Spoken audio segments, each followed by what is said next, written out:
Hello, hey guys! Magandang hapon sa inyong lahat. This is Rodriguez Mamasagali Channel, a faith healer, also matador. So, yung hapon na to, tignan natin sabihin sa inyo ng ating mga gabay. So, this is a special gabay for the month of October 4 hanggang October 10 for the sign of Libra. So, Libra. Welcome sa my channel. Ano kayong messages, advices, and spirit guides ang ating masasagap for today's video? Kanino kayong energy or kaganapan sa buhay ng mga Libra signs ang ating mga gilap? So guys, this reading is a general reading lamang, hindi lahat makaka-resonate. Tunin lamang po ang makaka-relate sa inyo and comment down below kung kaninong energy ang ating nasagap. Because don't forget to like and subscribe my channel and hit the bell for more videos updates. Maraming salamat po sa mga walang sawang pagsuporta sa aking channel. Lalo na ang skip ng ads away, pagpalain kayo ng Diyos at may kapal siksik liglig nag-uumapaw na biyayang manang balik sa inyo. So let's see guys, what is the messages, advices sa iyo ng ating angel spirit for the sign of Libra? So let's see and watch this. Ano kaya kaganapan sa buhay ng mga Libra signs ang ating mga kagilap? Tutuklasin natin yan guys. So there's a justice card. Now justice is something a Libra sign. So Libra signs, no? There's a Libra card, no? The justice something will be served. Now there's something a justice, a hostisya.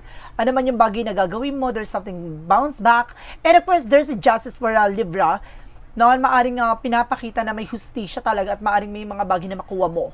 Or maaring may mga bagay na manumbalik sa'yo. O either, there's something karma. So, kailangan pag-ingatan mo. No, ang iyong sarili, dahil ano man yung bagay na yung gagawin, there's something bounce back. What goes around comes around. So once again, guys, happy birthdays to all of Libra signs. No? Sino man yung mga birthday today, tomorrow, no? Happy birthday po sa inyo. And of course, there's a 5-star, nagkakaroon ng self-sabotage, that because of your action. Ibig sabihin nito na inaabuso ka or maaaring sinasabotahe ka dahil ikaw din yung mismo nagbibigay ng impormasyon para gawin to sa'yo. Maaaring tarantaduhin ka. No? Ikaw yung mismong para gumawa ng paraan, parang way, something like that. No? Na para sabotahin ka, no? Traidorin ka. No, dahil masyado ka kasi naging open and transparent sa tao na to. So there's something guys with a star card, healing recovery. Huwag ka magalala, no? Kumbaga unti-unti na raw gagaling, no? At unti-unti na raw magkakaroon ng pag-asa. No, ano man yung bagay na iyong kumbaga hinahangad, ano man yung bagay na iyong pinapangarap, there's a wish fulfillment. So matutupad talaga. And of course, there's a 5 of Pentacles, makaka-recover din kayo about sa financial loss or financial crisis. So, may bagay talaga maaari nga mag-succeed na kayo na matutupad na ano man yung bagay na iyong hinahangad. There's a magician. Now, there's a reflection and manifestation. There's a desires into reality. So, may mga bagay talaga na ano man yung bagay na nagagawin nyo, makakuha nyo. Ibig sabihin ko, nagpursige kayo. Then, of course, nagtiwala kayo sa sarili nyo, naniwala kayo na kakayanin nyo, makakaya nyo. Then, of course, there's a so with the sneakiness, not just being aware. Tulad ng sinasabi ko kanina, di ba? Kumbaga, dahil naging open ka, no? Dahil naging mabait ka, no? Parang inabuso ka dito. At the same time, ito na, no? Sinabotahe, maraming kasinungalingan, katraidoran ang ginawa sa'yo. There's an impostor, no? Traidor. There's a justice card, referencing with the Page of Pentacles, no? Invest wisely. No, ibig sabihin dito, lahat ng bagay na gagawin mo, syempre, may bunga yon. No, lahat ng mga itinanim mo, syempre, magbubunga yon. So, kailangan mas maging mature ka, no? Kailangan pahalagahan mo lahat ng bagay na gagawin mo. Dahil at the end of the time, so aanihin mo yon in the good and bad things, no? So, ibig sabihin dito, kailangan mas papahalagahan natin na mas maging maganda ang resulta. And of course, there's a 3 of Wands. So, nagkakaroon din ng self-sabotage dahil, kumbaga kaya nagkakaroon delays, gano'n, and cancellation dahil ikaw mismo yung nagbibigay ng information. So, ngayon mas magiging aware ka na, no? Kumbaga ngayon, mas magiging mahigpit ka na sa pagbibigay ng information hanggat hindi mo pa nakukuha, gano'n. And of course, there's a King of Pentacles, magiging secure at practical ka na this time. No, kumbaga, ano man yung bagay na pangarap mo, so pag-iingatan mo na, mag-save ka na, isi-save mo na tong information na to. And there's a two of wands, no choices. Pipili mo lang yung mga taong dapat mo pagkatiwalaan, hindi ka na basta-basta maniniwala, no, or magtitiwala. And of course, there's a the sun card, there's a purification. So, lahat ng bagay na to, there's a positive outcome. No, kaya kailangan maging aware tayo sa mga action and decisions. No, kailangan na lagi natin titingnan yung magiging posibilidad, titingnan natin yung magiging kalalabasan, hindi tayo pwedeng pala desisyon, di ba? And there's a page of wands at may impormasyon ka malalaman, may issue. No, ibig sabihin makakarating sa iyo tong balita na to, galing sa chismo, sa mong kapitbahay, charis, sa mga tao na sa paligid mo, maaaring makikilala mo. No, at malalantad talaga kung sino talaga yung nagsisinungaling behind your back, sino yung impostor. And of course, there's a the Kingman, no? Maaaring kailangan mo baguhin yung perspective mo, no? Yung mga nakagawian mo, nakaugalian mo, nakasanayan mo. No, there's a something cycle na kailangan mo ma-break talaga. No, and of course, there's a Queen of Pentacles, maging mature at practical ka sa pag-manage ng finances, no? Mas maging mature ka na this time. Then, of course, there's a Page of Cups, listen to your intuition and listen to your gut feeling. Lagi ka makikinig sa vibrations mo. Some of you guys, meron kang maaring kaba, or maaring meron ka ditong hinala, nararamdaman, panaginip, or maaring signs na symbols na nakikita palagi. No, it's paalala sa'yo na napakalapit na, no? Tuloy-tuloy mo lang yung ginagawa mo at the same time, maging secure ka sa lahat ng pangarap mo, sa lahat ng bagay na gagawin mo. And of course, there's a Six of Swords with the transition, unti-unti ka rin daw makakalaya sa hindi maganda sitwasyon. Makakabangon ka na raw dito, no? Unti-unti ka na makakawala, no? At makakalaya. And of course, there's a Two of Swords. There's a something indecision. Pero nahihirapan ka mag-decide. No, nahihirapan ka mag-decision pa sa ngayon, pero kailangan mo talagang putulin na ang connection. And of course, there's a Six of Wands for victory. No, magtatagumpay ka dito. At dito sa impormasyon na malalaman mo, mas lalo ka na magiging protective sa sarili mo. No, magsiset ka na ng barrier, na magsiset ka na ng boundaries, na dahil hindi ka na basta-basta magtitiwala sa mga taong inggitera. Maaring yun nga, sinungaling, manluloko. Pagdating sa outcome, there's a Nine of Pentacles, you have a potential for abundance. Nandun na eh. Nandun na eh. Lalago ka na eh. Nga lang talaga hinahadlangan. Isa sa bagay na humakadlang dito, yung maling sistema. No? Yung maling mga nakaugalian mo. No? Ngayon, maaring nasasanay na tong tao na to na ganyanin ka. No? Then, of course, there's an Ace of Cups. There's a new love coming in. May bagong pag-ibig na darating. No, because kung may hinihintay kang taong darating talaga siya. Itong taon na to very mature pagdating sa pag-manage ng pera. No, mas maano siya, mas matalino siya, at the same time, mas magaling siya humawak ng finances at may diskarte. And of course, there's a King of Cups. Your person is very devoted. Maaring ikaw itong devoted sa for the person. Na maaring matalas din ang intuitions mo. At the same time, kumbaga, inaalagaan, pinoproteksyon mo ang yung sarili, your mental health. And of course, there's a Two of Swords. No, marami talaga inggitera. So, kailangan lumipat talaga ng lugar. No, I feel something toxic environment and toxic people around you. No, nasa paligid mo talaga ang lason. And of course, there's a Four of Cups. Na pag-isipan mabuti, huwag kang tumatanggap ng mga offers, something like that. Maaring kailangan mo muna pag-isipan. No, evaluate mo, pag-aralan mo, research. Hindi ka pwedeng mag-decision. Siguro isang sa bagay na nahihirapan ka mag-decide din dito. No, dahil pinag-iisipan mo nga. And of course, there's an Ace of Swords with a breakthrough. Magtatagumpay ka. At maaaring matumbok mo talaga to. Kung sino yung nagbibigay ng pahirap sa'yo or pasalin sa'yo. No? Kung sino talaga yung parang humakadlang sa asenso mo or sa pag-unlad mo. Sino kaya itong tinutukoy dito? So let's see what is the additional messages for finances and career, love life, at kalusugan. Let's watch this. Alamin na natin yan, guys. Ano kaya pasabog sa'yo? No, pagdating sa lahat ng aspeto, finances, career, and love life.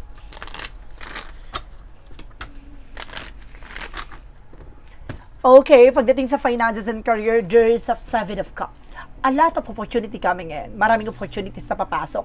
Pagdating sa finances and career mo, maaring may bagong business, no, new job, new opportunities, new business venture, no? And there's a Page of Cups being curiosity. So ngayon, mas magiging mabusisi ka na. Or maaring there's a spy looking, watching at you para guluhin ka. Oh, spicy. And there's a Knight of Swords, nagkakaroon ka ng anxiety, sleepless nights, worries. Ibig sabihin dito, talagang ginugulo yung utak mo. Na para mawala ka sa concentration, na para mawala ka sa focus. At the same time, there's a Hierophant. Sabi ka na, there's a religious factor, paripadahangin to. No? Meron talagang taong sumasalbahe sa'yo. no, para guluhin yung utak mo. Some of you, hindi ka makatulog with the Knight of Swords. No, hindi ka makatulog, balisa ka, nagigising ka sa of nowhere, no, para mawala ka sa concentration, maaring pag ganito yun, no, parang swing yung, ano mo, yung finances mo, yung income mo no, and there's a full card. Now, there's something in new beginning. Magkakaroon ka ng bagong beginning. Magkakaroon ka ng new beginning. No? Sinasabi sa'yo dito, magtiwala ka. No? And of course, manampalataya ka sa ating Panginoon dahil sinusubukan ka lang. No? Parang tinitingnan kung magpe-pay attention ka ba sa mga tao sa paligid mo. Kung maniniwala ka ba sa kutob mo, sa nararamdaman mo. No? Kaysa dun sa pinapakita sa'yo. Then, of course, there's a Knight of Wands, konting tiyaga, na malapit mo na matagpuan at makilala, no? Maaaring malaman mo na yung pagkakakilan lang ng tao na to. Then, of course, pagdating sa love life, there's a Knight of Swords, bibilis ang takbo ng situations mo. Na unti-unti mo nang matutuklasan lahat ng kaganapan pagdating sa love life mo. There's the Moon card, revelation. Lahat ng bagay na ito maaaring ma-reveal sa'yo. No, maaaring malantad lahat ng katotohanan sa likod ng inyong relasyon. And there's a judgment. So, paalala sa'yo. No, you need to pay attention. There's a toxic relationship, guys. No? And there's a temperance. So, there's a divine timing, divine intervention. Paalala with the judgment. So, pareha sila. No? Ipinapakita, binabahagi na kailangan pag-ingatan mo ang iyong sarili dahil may bagay kang dapat malaman. No? May bagay kang dapat matuklasan. And itong bagay na to ay maaaring nasa paligid mo lang. Maaaring nagbubulag-bulagang ka. O tinitignan ko magbubulag-bulagang ka ba. Then, of course, there's a hypothesis. There's a hidden agenda. Or there's a hidden enemy. So, talagang, diba, siya yung bagay na nagbibigay blockages sa'yo. So, kaya ka hindi nagsasucceed. There's a toxic partnership or toxic relationship. There's a Four of Wands. Na some of you, ikakasal ka talaga. Magkakaroon ka ng, there's a twin flame and soulmate connection. Makikilala mo talaga itong tao na to. No? Pero may kailangan ka talagang tuldukan at putulin dito. Oo. So, katulad na sabi ko, diba, there's a new love. Ibig sabihin, itong nakakasama mo ngayon, hindi siya talaga yung para sa'yo. Pagdating sa kalusugan mo, there's a Hermit card, the answer you need is here. See, nandito na ang kasagutan sa iyong katanungan. Ilalatag with the Devil card. May sumasalbay talaga sa'yo, oh. Kaya hindi ka makatulog. No? Kaya balisa ka. Kaya kung ano nararamdaman mo. No, may nasasadsa ko dito, sinisik mura ka pa. No? Dahil sa palipad hangin yun. No, there's an Ace of Pentacles. No? Para hindi ka makapag-focus, hindi ka makapagtrabaho. No, para hindi gumanda buhay mo. Konektado, no, ang career, finances, and kalusugan mo. And love life mo. And there's a chariot card. No, there's an action and movement. Magkakaroon na ng changes and development. O kailangan mo na mag-take ng actions. O kailangan mo na mag-take ng decisions. And there's a Need of Swords. Sabi ko na there's a toxic and negativity around you. So, ibig sabihin na sa paligid lang toxic. Diba? Then, of course, guys, there's Three of Cups. Oh my God, there's a third party. Maring, diba? Kung hindi mo to kaibigan, kamag-anak, toxic relatives, toxic family, or maaring toxic relationship. Now, there's a third party. Meron ka ugnayan about sa third party. So, let's see what is additional messages tayo with magical fire messages, advices, and requests sa pick a card, yes or no. So, let's watch this. Alamin naman natin, no? Ano kaya kaganapan pagdating sa gabay? Ano kaya mensahe sa'yo ng ating mga angel spirit? Ano kayong tutukuyin sa'yo? Handa ka na ba? Diba? Spicy, guys. Pasabog. Ito na yon. With the magical fire messages, advices. Practice, practice, practice. Diba? Enhance your ability and polish your skills. Na kailangan mong palaguin. No? Mas, ensayuhin, no? And of course, parang kailangan mo kumbaga, matutunan, no? Parang may bagay ka pang dapat matutunan. There's an admit your true feelings to yourself. Kailangan mo tanggapin sa sarili mo. Matutunan yung pagtanggap sa sarili mo. No, na bagay na hindi para sa'yo. Maging honest ka. Kung ano yung nararamdaman mo, spread it out. No, may bagay kang kinikim-kim, may bagay kang itinatago. No? And there's a get some exercise. So, kailangan mo rin nag-exercise. No? Then, of course, stretching, galaw-galaw. No, para maboost mo yung, yung immune system mo. At the same time, para mag-circulate yung blood mo. No? Pag-isip ka na maayos. What is the yin and yang oracle card? And there's a regret. Na mayroon tao ditong magsisisi. Now, there's a regret. May taong magsisisi dito na manghihinayang. No, dahil parang pinakawalan, sinayang. And there's a Venus with an offer. na may offer na paparating sa'yo. Then, of course, there's a stability and flow. Dadaloy na at magdadala ng stabilidad. No, at magtutuloy-tuloy na talaga magandang kapalaran sa'yo. Kumapit ka. What is the synchronicities represent what? For synchronicities represent what? And there's a retreat. I told you, disconnect from the world. No, kailangan mo talagang makawala dyan sa mundong ginagalawan mo. Dahil puno ng toxic. Dahil hindi ka uunlad kapag may mga tao sa paligid mo na pilit na sinisira ka o parang inaabuso ka. There's a protecting love. Protectionan mo ang pag-ibig mo or yung pagmamahal mo. 'Di ba? Para at least hindi maging trauma sa'yo yon, para hindi ka na madala kung magmamahal kang muli. And of course, there's a speed. Bibilis ang takbo ng sitwasyon. No, makakaranas ka na ng recovery.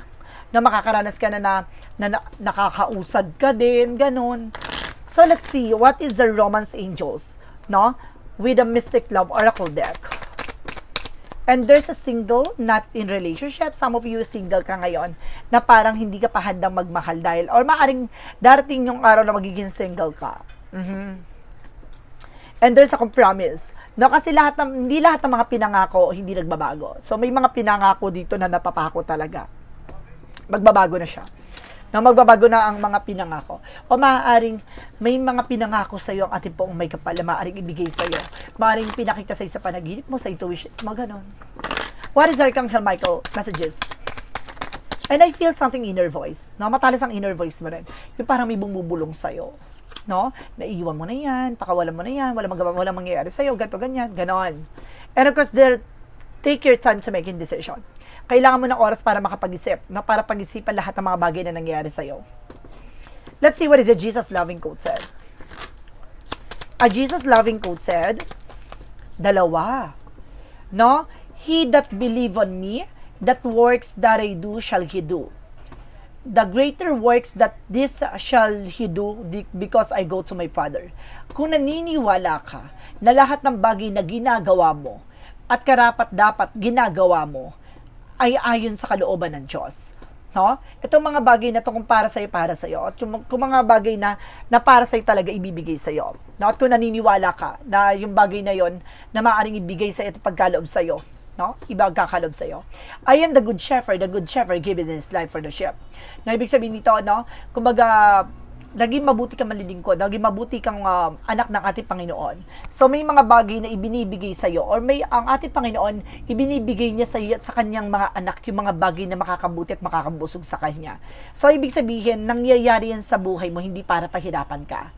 No, hindi para saktan ka, kundi para matuto ka, madala ka, magising ka sa katotohanan at kailangan mong maramdaman at matutunan to, no, para sa mga susunod na eksena, susunod na panahon, susunod na pagkakataon, no, hindi ka na magiging tanga. Diba? What is the Money Bomb Oracle deck? What is the Money Bomb Oracle deck? Represent guys with resources, no? Use wisely as needed. So, ibig sabihin nito, pagdating sa finances, no, kailangan mo lang tutukan yung bagay na kung saan ka lalago, yung mga bagay na kailangan mo. No, at the same time, gaganda na raw ang iyong kinabukasan, your future. What is an angel's number? Angel's number represent with the 0606 with a commitment. No, relationship, applying honesty. And light daily is a fast track to creating a peaceful and meaningful life.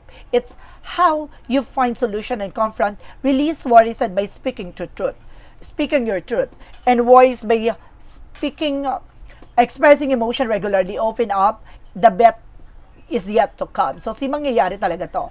So, kailangan mo talagang maging tapat, maging totoo sa nararamdaman mo. Kung may mga bagay kang kailangan mong alisin, baguhin, kailangan mo tatanggalin. No, hindi ka pwede magsik sa isang sitwasyon na nakahibangan na lang, no, or kasinungalingan na lang. Kailangan maging totoo sa sarili mo. Kasi yung mga bagay na kakalago mo, no, hindi lang na sarili mo, kundi na relasyon. What is the shadow work represent what? From the shadow work represent what?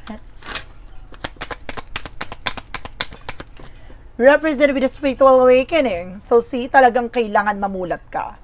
No, or maaaring ito na yung panahon para magising ka. Intuitions, spirituality, sit with your shadow. It's the best way to enlighten. no? Kailangan mo talaga harapin yung mga bagay na kinakatakutan mo. Doon mo makikita ang tunay na liwanag. No, doon mo makikita kung bakit ka natatakot, bakit ka nangangamba, at doon mo makikita na kaya mo pala. Diba? So, what lies beneath your future? And there's a fighting for what you love. No? Parang may bagay na ipaglalaban dito. No? Pinaka nasa likod dito, parang pinipilit mo ipaglaban yung pagmamahal. No? At may mga bagay talaga ipaglalaban dito. What is the clarifying for a life situation?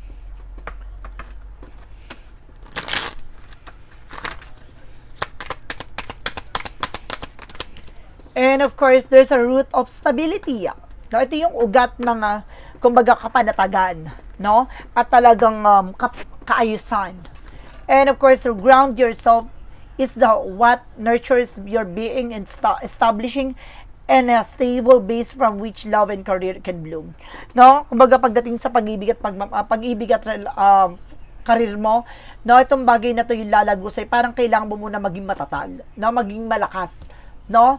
Kumbaga, pag nagtanim ka, syempre, mauuna muna yung ugat, no? Kailangan mo munang, kumbaga, palakasin ang sarili mo hanggang sa maging puno na, hanggang sa dumating yung araw na magbubunga na yung lahat ng bagay na yon. So, kumbaga, may part dito na hindi mo man nararanasan or hindi mo nakikita, no, yung mga pagbabago, no, parang wala ka nakikitang changes sa development, of course, sa progreso, no, but definitely, kumbaga nakatago lang yun. Ibig sabihin dito, yun yung experiences, yun yung knowledge, hanggang sa dumating yung araw na kakayanin mo na, hanggang sa dumating yung araw na magiging malakas ka na, no, at kumbaga sasabihin sa sarili mo na buti na lang, no, nagtiwala ako sa sarili ko, buti na lang naniwala ako sa sarili ko, at buti na lang nilaban ko, buti na lang, kumbaga, mas naging palaban ako, ganon. Let's see what is the clarifying for a life situation. Wala naman yan kapag nagtanim ka, magbubunga agad eh. So, darating yung, may araw at panahon yan, no, bago mo makita yung resulta. What is the clarifying for a love situation? Clarifying for a love situation, there's a transformational through learning shape your perspective and evolving beyond limits. See? Kumbaga, sa lahat ng bagay na matututunan mo talaga, dun ka babaguhin talaga. Yung karanasan. No? Kumbaga, dun uhubugin yung buong pagkatao mo. Kapag nasaktan ka, dun ka magiging matibay, mas magiging malakas, magiging palaban. At alam mo na yung dapat mong gawin. Diba, sa bawat pagkakamali at kabiguan natin, dun yung nagbibiging katatagan hanggang sa tumibay tayo at naging malakas tayo. No? Kumbaga, dun mo makikita yung better version of yourself na napakalayo-layo mo na sa dating ikaw. So, let's see what is a part of the life. Represent what? Pasabog. Represent, guys, with a sparkle, no? A sparkle represent I am transform fear into strength and release doubt from my mind with faith in the goodness of the universe. I embrace love as a soul, discovering the light that shines within me. Every challenge becomes an opportunity to step into my power, energy, the brilliance of my true self. See? Kumbaga unti-unti, ito sabi ko kanina no? Kumbaga unti-unti mong binago yung sarili mo, mas lalo ka naging matatag at maging matapang. Pinapakawalan mo na yung takot sa isip mo. No, yung duwag sa isip mo, yung bagay na naniniwala ka na lahat ng bagay na to ay ayon sa kalooban ng Diyos, no? Kumbaga may magandang dahilan ng universe, ang ating Panginoon, na ibigay ito sa iyo dahil kailangan mo hubugin ka, no? At tanggapin mo ang katotohanan na sa sarili mo, yan yung bagay na madidiscover mo o matutuklasan mo na may kalakasang palantaglay ka, na akala mo lagi kang mahina, na lagi kang talo, pero yun pala, sinusubok ka lang ng pagkakataon at panahon. No, so guys, let's see what is additional messages with a pick or yes or no. Alamin natin yung magiging sagot sa tanong mo. No, so let's see and watch this. So alamin natin yan, guys, no, with a pick or yes or no. Okay, nandito na tayo with a yes or no pick a card. So guys, before anything else, no, ang yes or no pick a card, kung bago ka sa channel ko, pwede kang magtanong, no? Isa lang ang magiging tanong, isa lang din ang magiging sagot.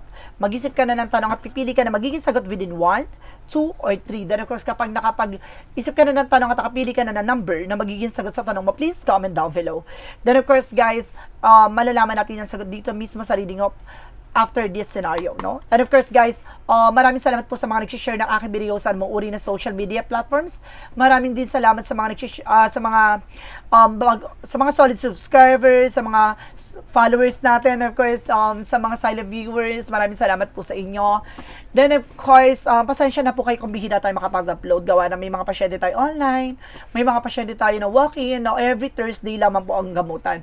No, if you want to book an appointment, just message me. Then, of course, if you want to get a reservation for time slot, just let me know. Na-message nyo lang ako. So, let's see. What is additional messages with an angel spirit? So, let's start with the number 1. There's a yes. No? Valuable experience worth your time profit. So, ibig sabihin itong sulit, no? Yung paghihirap mo, yung mga karanasan mo, yung mga pinagdaanan mo. Dahil itong bagay na to yung susi at maaring masuklian na yung mga pinaghirapan at pinagpaguran mo. Aanihin mo na raw to. Number 2, there's a no. Deception in the dark, truth hidden. Nasa likod yung bagay na nakatago na to, merong nakatagong takot at pangamba na ibig sabihin dito kailangan mo makawala sa comfort zone mo. Huwag mong hayaan na makulong ka dyan sa sitwasyon na yan. Huwag mong hayaan magbulag-bulagan ka dyan. Ganon. Number 3, there's a yes. Dalawang yes to. Now, trust your feelings, fulfill your heart desire. Magtiwala ka sa nararamdaman mo. Dahil yung bagay na magdadala sa'yo para maabot yung mga pangarap mo. And number 3 again, there's a yes. Clearing the air, refreshing change. So, ibig sabihin dito, linisin nyo na sa paligid mo. No, the more na malinis sa paligid mo, the more na sisibol na ang magandang kapalaran para sa iyo. Ibig sabihin, nakakadlangan ng mga toxic environment, toxic people na nasa paligid mo, kaya siguro nauudlot. No, imbis na bumukadkad ka na hindi ka mamukadkad kasi nuhusgahan ka ng mga tao sa paligid mo or lagi nakatingin sila sa mga galawan mo. So, guys, this is a special gabay for the month of October 4 hanggang October 10 for the sign of Libra. So, Libra, maraming salamat po for this wonderful reading. So, once again, this reading is a general reading lamang, hindi lahat makaka-resonate. Kunin lamang po makaka-relate sa inyo. And comment down below kung kaninong energy ang ating nasagap. And of course, don't forget to like and subscribe my channel. And hit the bell for more videos of this. Maraming salamat po sa mga walang sawang pag-support sa aking channel. Lalo na ang skip ng adsaway pagpalain kayo. Nang Diyos may kapal siksik ligligo umapaw na biyayang manong balik sa inyo. Maraming salamat po. And see you in the next video. Bye-bye and babush.